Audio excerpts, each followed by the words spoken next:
Hi everyone, welcome back to Moggy's Life Hacks, to our Halloween special edition. I've got my little helper Jacob here. Hello. And tonight we're going to do how to carve a pumpkin for Halloween. Hi folks, so as I said, tonight we're going to learn how to carve a pumpkin for Halloween. So we've got two excellent pumpkins here, chosen by Jacob. And Jacob's named them, I believe. Have you named them already? This is Bob. This is Jim. Fantastic. Bob's Malum. Right, so first thing you've got to do before you do anything is to prepare. So you've got your pumpkins here. I'll give them a wee clean just to make sure there's no dirt and stuff on them. And you're going to need a sharp knife, and you're also going to need a grown-up when you're using a knife, so make sure you get an adult with you to help you. This is a fish filleting knife, and this is my top tip for carving a pumpkin. This is a perfect thing to do it with because it's long and thin and pointy and it's bendy. So it's really good for doing all the little intricate bits like the eyes and the teeth and all that sort of stuff. So that's perfect. It's a fish filleting knife, they're not expensive. And you need a marker pen as well.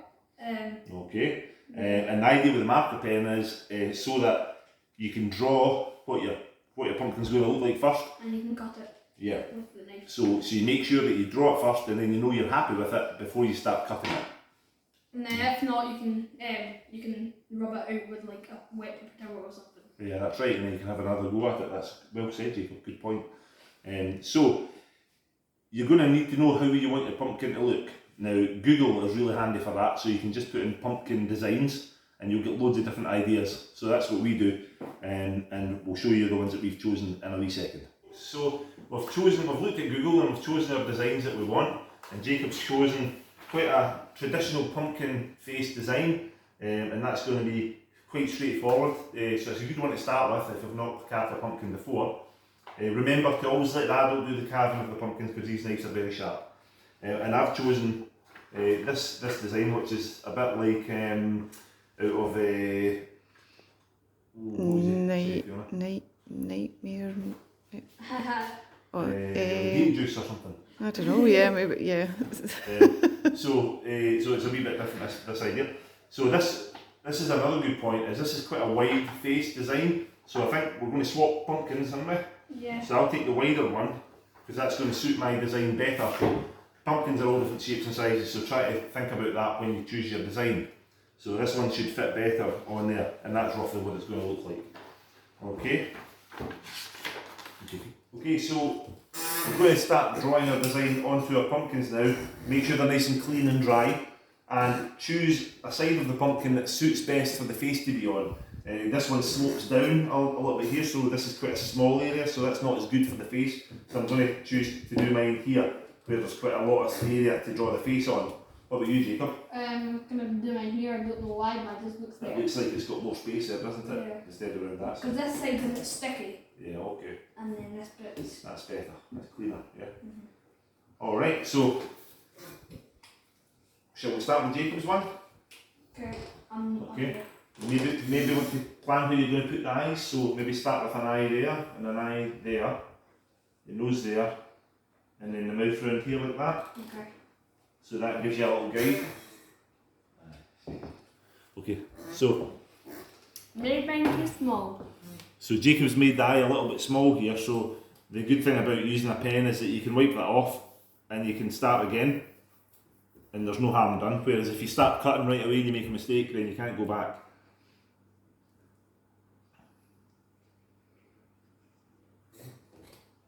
Is that big enough? No. Do you want to make it a little bit bigger? You could just, shall I have a try? Yes. So Please. let's have a look at the picture. Okay, so let's start up here and do like that. Whoa, that's big. And you want to have plenty of space for the light to come through. Yeah. So maybe you do another one there, Jacob, the same size, like that. Okay.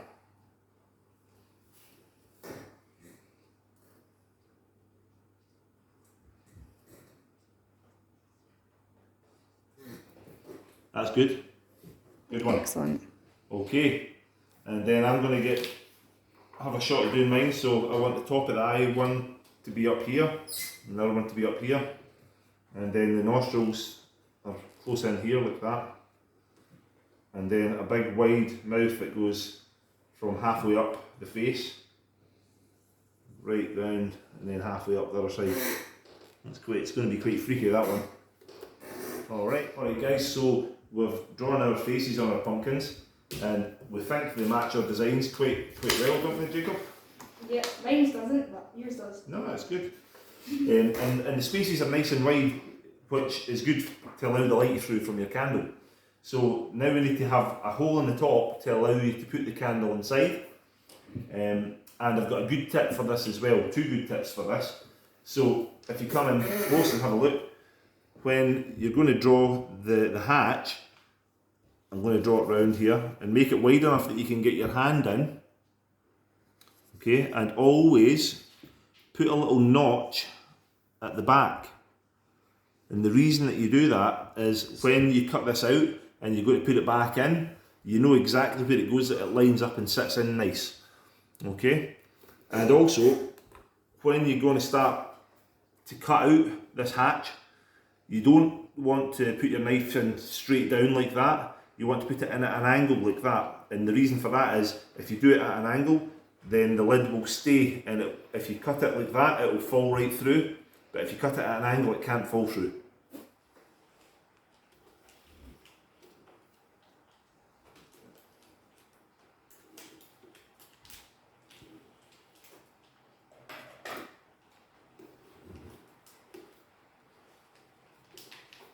Okay folks, so there we go. 2 nicely carved pumpkins. What's their names, Jacob? This one's Jim, this one's Bob. Okay, And nice. this is the inside of them. Right here. And you can see that there's still a little bit of the thread and the seeds still in there, which I like to leave a little bit of that in because I think it makes it look a bit spookier. But that's up to you. So the lid should lift off nicely. The little stem acts as a nice little handle for doing that. And we're going to put in a couple of these little tea lights inside to give us the light. So you've got to put them in first, down at the bottom before you light them, because you can't put them in once they're lit, they're going to burn your hand. Unless you get battery operated, which is much Battery safer. operated ones are actually much safer. That's a good point, Fiona. So we'll put this in here as well, and we're going to light these now. And this is another good thing to use, is a long lighter, which will cost you about £3. And that means you can reach in very easily and light your candles. And we're going to turn the lights off here to get full effect. Oh, can I just say as well while I'm thinking about it, if you want to put a handle on your pumpkin to carry it, a very good thing to use is an old wire coat hanger, and you can just untwist it and you can poke it through and it won't burn or melt with the candle on there, so it's quite good for holding it. But as Fiona quite rightly said, you can get little electric tea lights that just run off a little battery, and those are a good thing for inside a pumpkin. And they don't smell either, because these candles can make a little bit of a smell inside the pumpkin. Alright, so there we go. Bob and Jim, the Halloween pumpkins. Hit the lights, Jacob, turn them off. I just turned them on. So we won't hit that one. The wrong ones. And that one. There we go. How cool do they look? Nice. Happy Halloween, everyone! Happy Halloween!